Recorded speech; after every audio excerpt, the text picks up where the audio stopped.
തുർക്കി അംബാസിഡറെ അംഗീകരിക്കുന്ന ചടങ്ങ് മാറ്റിവെച്ച് ഇന്ത്യ. തുർക്കിക്കെതിരെയുള്ള നിലപാട് ഇന്ത്യ ഓരോ നിമിഷവും കടുപ്പിക്കുകയാണ്.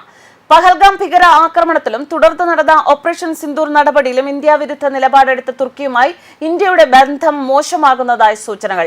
ഇന്ത്യയിലേക്കുള്ള തുർക്കിയുടെ പുതിയ അംബാസിഡറെ അംഗീകരിക്കുന്ന ചടങ്ങ് ഇന്ത്യ അനിശ്ചിതകാലത്തേക്കാണ് മാറ്റിവെച്ചിരിക്കുന്നത്.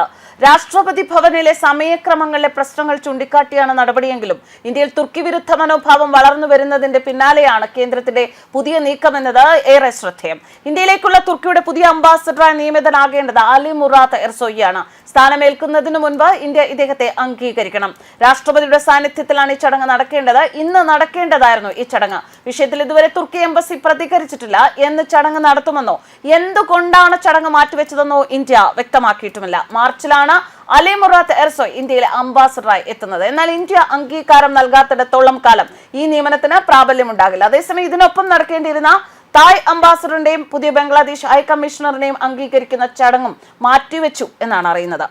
ഇക്കഴിഞ്ഞ ദിവസമാണ് ഇന്ത്യയിലെ വിമാനത്താവളങ്ങളിൽ ഗ്രൗണ്ട് ഹാൻഡ്ലിംഗ് പ്രവൃത്തികൾ ഏറ്റെടുത്ത് നടത്തിയിരുന്ന തുർക്കി ബന്ധമുള്ള കമ്പനിയുടെ സെക്യൂരിറ്റി ക്ലിയറൻസ് റദ്ദാക്കിയത്. തുർക്കിയിലെ ജലേബി ഏവിയേഷൻ ഹോൾഡിംഗിന്റെ ഇന്ത്യയിലെ കമ്പനിയായ ജലേബി എയർപോർട്ട് സർവീസസ് ഇന്ത്യ എന്ന കമ്പനിയുടെ സെക്യൂരിറ്റി ക്ലിയറൻസ് ആണ് bureau of civil aviation security റദ്ദാക്കിയത്. ദേശസുരക്ഷയുമായി ബന്ധപ്പെട്ട ആശങ്കയുടെ പേരിലാണ് കമ്പനിക്കെതിരെ നടപടിയെടുത്തത്. ദില്ലി, മുംബൈ, ചെന്നൈ ഉൾപ്പെടെ 9 വിമാനത്താവളങ്ങളാണ് ജലേബി പ്രവർത്തിച്ചിരുന്നത്. മുംബൈ വിമാനത്താവളത്തിന്റെ 70% ഗ്രൗണ്ട് ഓപ്പറേഷൻസും ഈ തുർക്കി കമ്പനിയാണ് കൈകാര്യം ചെയ്യുന്നത്. General aviation service, passenger service, cargo, postal service, warehouse and bridge operation തുടങ്ങിയ ഗ്രൗണ്ട് ഓപ്പറേഷൻസുകളെല്ലാം കമ്പനി കൈകാര്യം ചെയ്യുന്നുണ്ട്. സുരക്ഷാ അനുമതി പിൻവലിച്ചതോടെ ഇവരുടെ പ്രവർത്തനം വിലക്കിയത് ഈ വിമാനത്താവളങ്ങളിൽ ആശയക്കുഴപ്പത്തിന് കാരണമായിരുന്നു.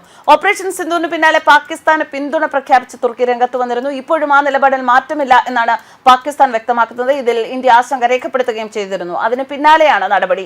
തുർക്കി, അസർബൈജാൻ എന്നീ രാജ്യങ്ങളാണ് പാകിസ്ഥാന് പിന്തുണ പ്രഖ്യാപിച്ചത്. ഈ രാജ്യങ്ങളിലേക്കുള്ള യാത്രകൾ ഇന്ത്യക്കാർ റദ്ദാക്കി തുടങ്ങിയിട്ടുണ്ട്. തുർക്കി ഉൽപ്പന്നങ്ങൾക്ക് ബഹിഷ്കരണ ആഹ്വാനവും രാജ്യത്ത് ഉയർന്നിട്ടുണ്ട്.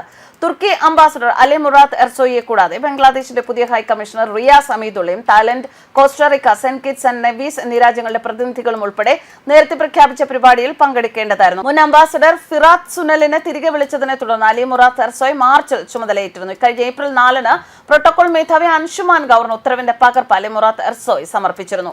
പെഹൽഗാമിൽ നടന്ന ഭീകര ആക്രമണത്തെ തുടർന്നുണ്ടായ ഇന്ത്യ പാക് സംഘർഷങ്ങളിൽ തുർക്കി പാകിസ്ഥാൻ ഒപ്പമെന്നായിരുന്നു നിലപാടെടുത്തത്. എന്നാൽ രാജ്യത്താകമാനം സോഷ്യൽ മീഡിയയിൽ അടക്കം തുർക്കിക്കെതിരെ ബഹിഷ്കരണ ആഹ്വാനം ശക്തമാവുകയാണ്. ഇക്കഴിഞ്ഞ ദിവസം 800 ഗുജറാത്തികൾ തുർക്കിയിലേക്ക് തീരുമാനിച്ചിരുന്ന വിനോദയാത്ര വേണ്ട എന്ന് വെച്ചതായി വാർത്തകൾ വന്നിരുന്നു. ടൂറിസം രംഗത്തും തുർക്കിയും അസർബൈജാനും നേരിടുന്നത് കനത്ത പ്രതിസന്ധിയാണ്. ഈ രാജ്യങ്ങളിലേക്കുള്ള യാത്രകൾ ഇന്ത്യക്കാർ കൂട്ടത്തോടെ റദ്ദാക്കുകയാണ്. അവധിക്കാലമായതിനാൽ ഇപ്പോൾ തുർക്കിയിലേക്കും അസർബൈജാനിലേക്കും യാത്ര നിശ്ചയിച്ച 60% പേരും യാത്ര റദ്ദാക്കി എന്നാണ് യാത്രാ വെബ്സൈറ്റുകളുടെ കണക്ക്. വിമാന നിരക്കുകളിലും കുത്തനെ കുറവ് വന്നു എന്നും കണക്കുകൾ.